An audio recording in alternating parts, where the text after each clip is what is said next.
A strengthening eastern ridge will contribute to a long duration and potentially strong heat wave across the Great Lakes region next week. The time is 6:26 p.m. and it is June 15th. Welcome to another update for Great Lakes weather. One of the few updates I'll be doing this month because I'll be working here. Again, I'm going to be busy with this place over the next few weeks, so not really going to have much time in terms of weather. But at the same time, the weather sometimes makes it to places where you're at, and that was the case here on Thursday with some thunderstorms that rolled through. Packs a little bit of wind and some lightning, not really too much in terms of severe weather with this. I really don't think this month's going to be active in terms of severe weather, especially this next week. It's looking rather quiet. There could be a few scattered showers and thunderstorms associated with the hot and humid air mass coming in, but there is a potential for a little bit of severe weather in Wisconsin and northern Michigan tomorrow. Not really going to delve too deep into that setup. Doesn't really look to be as interesting for the Great Lakes region as some other places would be at this current moment. But we're going to dive into really the main thing we're going to talk about is this heat wave that is going to be coming in, and I think it could be a pretty decent heat wave. Some people are advertising it as one of the strongest heat waves we've had since June 2012, and if you remember June 2012, it's pretty hot. So again, it's going to be pretty hot next couple of days for much of the Great Lakes region. We're going to talk about why that's the case. You see right here, this is the 500 millibar height anomaly. Okay, so what this is showing here is the pressure levels at the 500 millibar level. Okay, so what you're looking at here is this red region that is across portions of the United States. That is associated with higher pressure aloft, and that means usually lower pressure at the ground. So that means it's typically associated with a rising air pattern. And when you see a rising air pattern settle over a given region, that usually enables just that air to stagnate, continue to warm up and rise, but then that warm air that's already up in the atmosphere to kind of settle down and sink again, and then continually reheat. So there's going to be a continual reheating cycle that occurs within this air mass that will begin to develop and strengthen. Now, these blue areas are associated with lower pressure aloft or higher pressure at the ground, which usually is typical of sinking air in the atmosphere, okay? So as you go forward with this, we're going to go into Sunday and Monday. As you gradually continue into next week, you notice that this eastern ridge right here is going to really kind of settle over northeastern United States and southeastern Canada.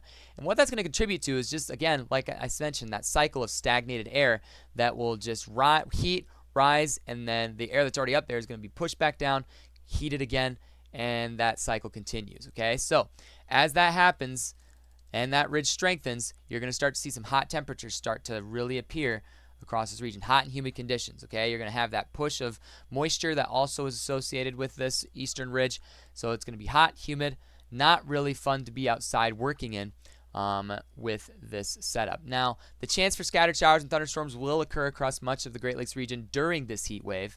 Again, with the hot and humid air mass that we're going to have some instability in the air, which could favor the development of some thunderstorms. But again, this is going to be a rather long duration heat wave. Would not be surprised to see temperatures in the 90s across much of this region, and then also heat indices that could reach into the kind of the 100s region. Also, would not be surprised to see that as well. But again, as we get towards the beginning of next week, I am kind of noticing a trough that develops maybe across portions of the northern United States that might bring us a little bit of relief. But again, that's not for about a week. So the pattern is going to be set where we have this ridge that kind of just sits over our area, keeping things nice and toasty across the Great Lakes region over the next few days. Let's talk about heat risk. Again, this is an experimental graphic from the National Weather Service regarding heat risk. Again, as you look at today, really the risk is not really present there for much of the Great Lakes region. You can see the level of hazard on the left side. This is openly accessible to you. You can see the web link right there, so you can take a look at that yourself. But again, as we go forward, you can see that the heat risk gradually increases as we start to see the strengthening of that ridge. And pretty much all of Michigan, Indiana, and Ohio is under a major heat risk for come into Monday, okay? So again, that's going to have some impacts. You're definitely going to want to find ways to stay cool, and then it really increases as we get into Tuesday. You got that purple level, which means you're going to have to be extra careful if you're outdoors with regards to the heat that will be occurring. If you have air conditioning, it's going to be working hard over the next few days. You're going to want to drink plenty of water, have some ways to stay cool. Go jump in a lake, go jump in a river, do something that will make the heat worth your while. So again, Ohio's going to be kind of dealing with this as well. You can see that it lasts all the way into Friday, this risk across much of the Great Lakes region, all the way up into portions of the New England region, Illinois, these places will be dealing with quite a bit of decent heat during the week next week. And then as you go into the day 8 through 14 outlook, as we get into June 22nd, which is close to the beginning of next week, you can see the risk for excessive heat continues across the southern Great Lakes region. You can see that southern Michigan is still included in this. You also notice these tan spots in here. Okay, with the hot temperatures and the likelihood that there's not going to be as much rain with this hot setup, the potential for a rapid onset drought is likely going to be in place across portions of Indiana and Ohio. So definitely going to want to keep that in mind, especially if you're in the farming business.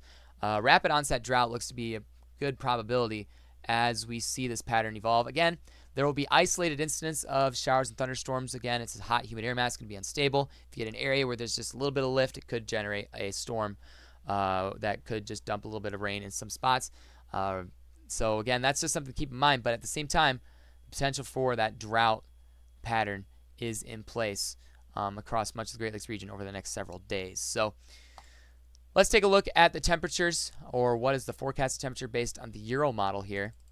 Progressing it forward as we get into Monday, you can see temperatures. This is the air temperature. This is not actually what the feels like temperature is being depicted by the models. But as we get into 5 p.m. on Sunday, you can see temperatures are already into the 90s across Indiana, Ohio on Sunday. Okay, southern Michigan included in this as well. Going all the way up into areas like Mount Pleasant and slightly to the north, you got temperatures in the upper 80s. So this heat is surging in quickly starting tomorrow.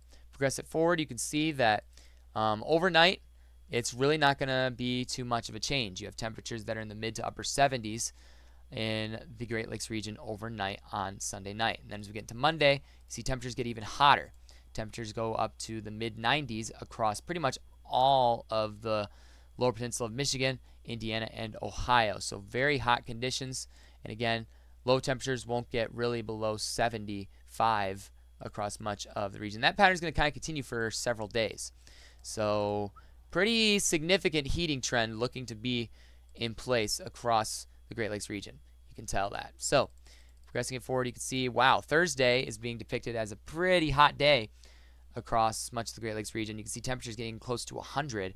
That's the air temperature, by the way, being depicted by the models. Again, models in terms of temperatures sometimes do overdo it a little bit, but the Euro is usually on the lower end. So again, this is a concerning output by the Euro with regards to hot temperatures across the Great Lakes region. So again, how long is this going to last? For a good long while. You can see that we really don't start to see much relief in the Great Lakes region until Tuesday, June 25th.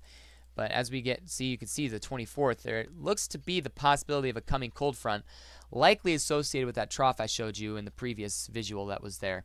But hot conditions, and that is the name of the game for next week. So let's take a look at what it feels like. Progress a little bit forward here.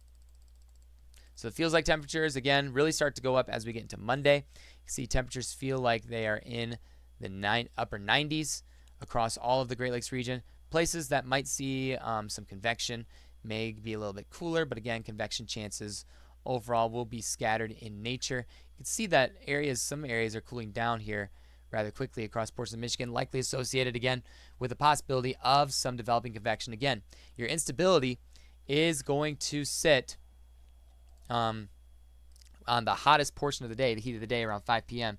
Your instability is at 2,500. Now, there's not really a lifting mechanism to support the development of thunderstorms, but if you get a little bit of lift in the atmosphere, you might have the potential for some elevated thunderstorms that could cool some things down, maybe produce some heavy rain, lightning, and perhaps a little bit of small hail. But again, you really do not have much in terms of directional or speed shear that will be present during this time in the heat ridge. But there might be the development of a few thunderheads here and there across this region. As you get into Tuesday, you can see heat of the day still kind of in the 90s. And then as we go forward, you can see that this heat just continues to settle. As we get into Thursday, heat still in the upper 90s. You can still feel it, which again, the humidity will play a role in how hot it does feel like. But you saw the temperatures were in the mid 90s, but the feels like readings are close to 100. So it's a little humid out there, but the humidity that brings it up to like 105, 110 is not showing up on the Euro. I would not be surprised, though, to see that there could be some 105 to 110 outputs on the actual observations as we get to next week. So it's going to be very hot. definitely stay hydrated, stay cool, take frequent breaks outdoors. You're going to need it. And make sure to check your ACs. Make sure that they're ready to go for this upcoming heat wave, because the heat is on. So just keep that in mind. But as we get into the early next week, it looks like things might start to cool down a little bit and we'll get some relief. Now I want to do a little bit of safety info with regards to heat exhaustion and heat stroke. Probably good information to have. So again, know the differences between the two. If you see someone that is dealing with maybe just a headache, fatigue, weakness, those types of things, those symptoms that are listed on the left side, that's associated with heat exhaustion. So it's pale, moist skin that's associated with heat exhaustion, whereas with heat stroke, one of the clear giveaways is warm, dry skin. So there's a big difference between the skin of a person that is dealing with heat exhaustion and heat stroke, as well as their body temperature is significantly different as well. So heat stroke is a very serious thing. Heat exhaustion, the better advice is to just get someone inside. Heat stroke, definitely get someone inside, get them some water, get them cooled off. And again, here's the first aid advice for heat exhaustion, heat stroke. Moving to a cool place and rest for both situations. If in terms of heat stroke, if it is heat stroke that you observe, it is best to call 911. Removing excess clothing, drenching skin with water, and then placing ice bags on the armpits and groin areas also is a good advice in case you're dealing with someone who is dealing with heat exhaustion and heat stroke. So just a few details that you might want to keep in mind. I want to take a quick look at the setup for Sunday also in this video, because there is potential that there could be some severe weather in some places. I believe there's a marginal risk across northern Michigan at the current moment. So let's take a look at it in the HRRR. Again, the pattern doesn't look too supportive of severe weather, but we'll take a quick look at it. So here's some storms that develop based on the, here let's go to actually the more latest model. Take a minute to load. Alright, so again, it looks like that there could be a few showers and thunderstorms that develop across portions of western Michigan Sunday afternoon. You get a sounding out ahead of some of these. Again, sounding is not too impressive. You can tell, not really looking at a severe weather setup with these storms, I don't think. Again, I think the setup's going to be better off to the west, but still not too good. So I don't think there's going to be anything really significant in terms of severe weather tomorrow across the Great Lakes region. So maybe some rain, and it will be some welcome rain, especially since as we get into next week, there will be that heat wave that we will be dealing with as well. So again, HRRR showing that hot, humid setup for severe weather also with Cape values of 2,700. I do think there could be the potential for some pop-up thunderstorms during this heat wave time. So definitely stay cool. Make sure to subscribe and stay updated. I'm going to be kind of busy over the next few weeks, but I wanted to roll out this video because, again, this heat wave is one that we don't usually see too often, especially this early in the season. So stay updated. If there's something that does materialize next weekend with severe weather, I probably will go out and chase it. We'll see how that pans out, but hopefully this video was helpful to you, getting you some information with regards to this upcoming heat wave. So thanks everybody for watching. I'll see you all later.